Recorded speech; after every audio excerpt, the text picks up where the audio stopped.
जय श्री गणेश दोस्तों, कैसे हैं आप लोग। हमारी आज की कहानी है आत्मविश्वास। तो चलिए शुरू करते हैं आज की कहानी। साथ वाले घर के बाबूजी और माताजी जब पार्क में घूमने के लिए निकलते थे तो अनायास ही लोगों के मुंह से निकल जाता था, वाह क्या जोड़ी है। इस उम्र में भी एक्सरसाइज करके दोनों ने अपने आप को चुस्त दुरुस्त बना रखा था। बाबूजी इनकम टैक्स ऑफिसर के पद से रिटायर्ड हो चुके थे। उनके दोनों पुत्र और पुत्री की शादी हो चुकी थी। पुत्री का घर भी ज्यादा दूर नहीं था। अक्सर बाबूजी और माताजी घर के बाहर अपने पोते पोतियों नाते नातियों के साथ घर के बाहर बरामदे में कुर्सी बिछाए हंसते हुए दिखते थे।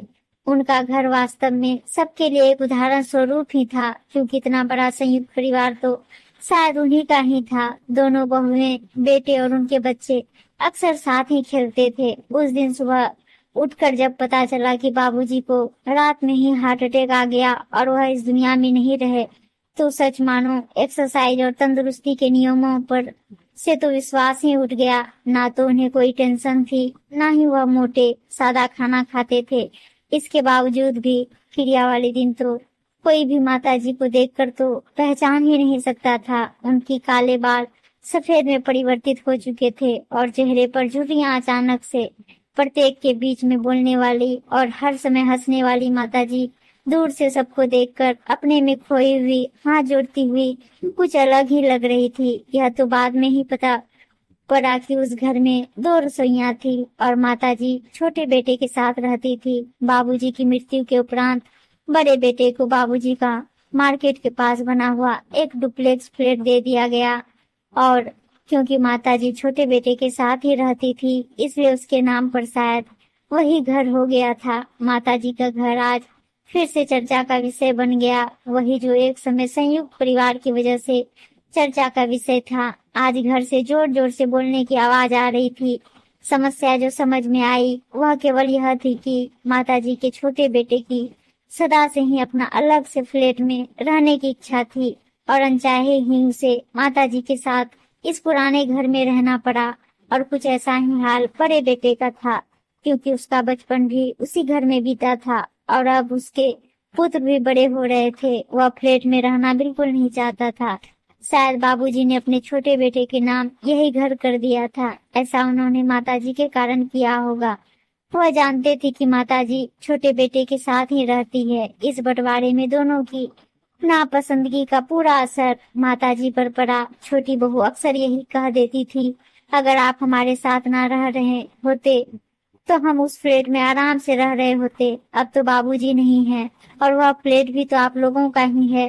क्या आप कभी भी वहां जाकर के नहीं रह सकती।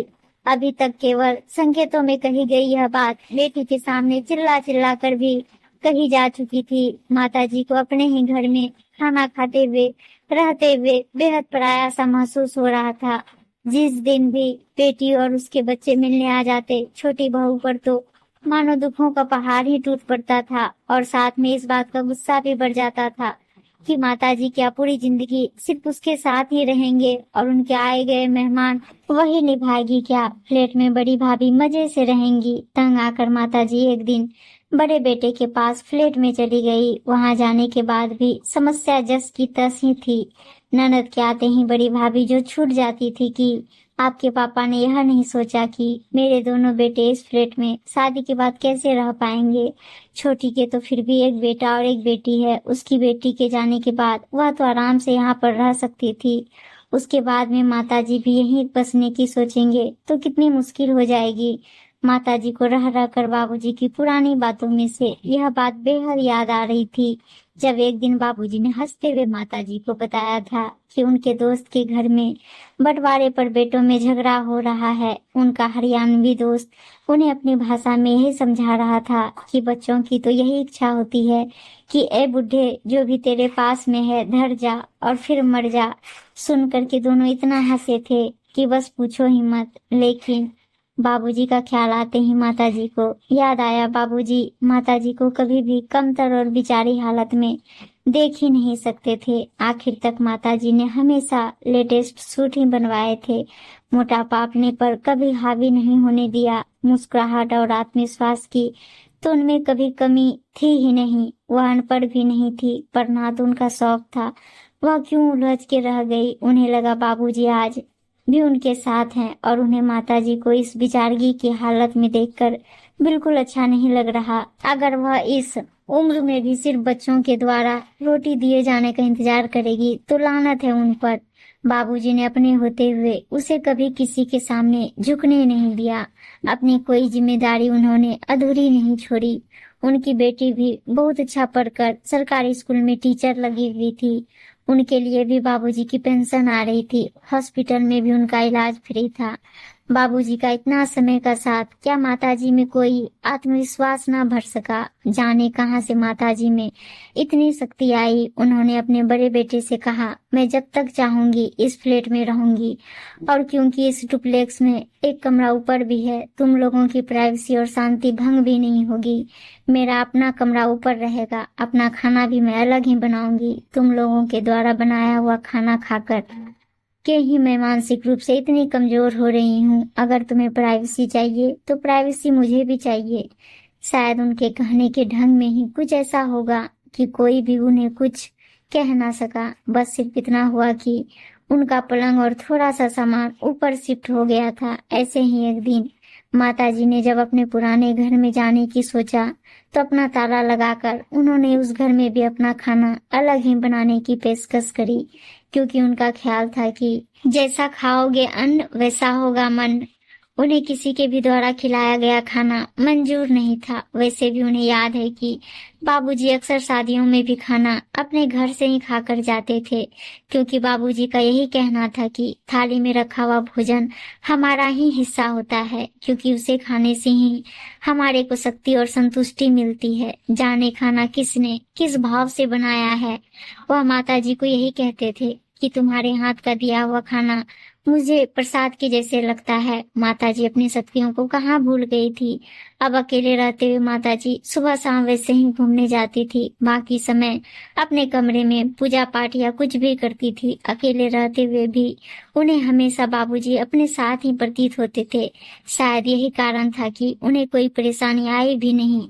यूं भी बहू, पोते और पोतियां अब ना तो माताजी से कुछ बुरा बोलते थे और ना ही माताजी उन्हें या किसी से भी कुछ कहती थी। वह जहाँ चाहती थी वहां ही रहती थी। उस दिन जब उनकी बेटी ने आकर कहा, बड़े भैया अपने बेटे की शादी करना चाह रहे हैं, तो उन्होंने कहलवाया है कि मम्मी ऊपर का कमरा खाली कर दे। जब भी कभी मम्मी फ्लैट में रहा करेंगे तो नीचे चुन्नू के साथ ही रह लेंगी। वैसे भी कुछ समय बाद हो सकता है चुन्नू को हॉस्टल जाना पड़े, तब तो उनका कमरा अलग वहाँ भी हो ही जाएगा। बेटी ने उन्हें समझाया भी कि मम्मी अब दिनों दिन आपकी उम्र भी ढल रही है, क्या फायदा भाभीयों से वैर बढ़ाने का। आखिर आपका भी करना तो भाभीयों को ही पड़ेगा। माताजी थोड़ी देर को मौन हो गई, फिर बोली, आगे का मुझे नहीं पता। तुम्हारे पापा आज भी मेरे साथ हैं और तुम्हारे पापा ने मेरी और अपने बच्चों की जिम्मेदारी अच्छे से निभाई। अगर बच्चों को अपने बेटे बहुओं का ख्याल रखना है तो वह अपने बच्चों का इंतजाम खुद ही करे। मैं किसी के ऊपर निर्भर नहीं हूँ। अगर तुम्हें कभी लगे कि मैं कुछ भी कर पाने में असमर्थ हो रही हूँ तो तुम्हारे बाबूजी द्वारा बैंक में रखे हुए मेरे पैसों से मेरे लिए कोई अटेंडेंट रख देना और तुमसे जितना हो सके मेरा ख्याल कर लेना। बाकी मैंने अपने बैंक में तुझे अपना नॉमिनी बनाया है।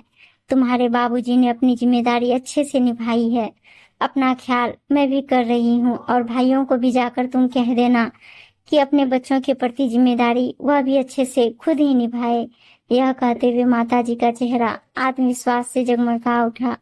बाबूजी की फोटो की ओर देखकर वह ऐसे ही मुस्कुरा रही थी जैसे एक दूसरे की बात को सहमति देते हुए वे दोनों पहले मुस्कुराते थे। बिटिया भी मुस्कुरा रही थी और माँ उसके खाने के लिए कुछ सामान फ्रिज में से निकाल रही थी। उम्मीद है दोस्तों कहानी अच्छी लगी होगी और अच्छी अच्छी कहानियां सुनने के लिए चैनल को सब्सक्राइब और वीडियो को लाइक शेयर जरूर कर दीजिएगा। धन्यवाद दोस्तों।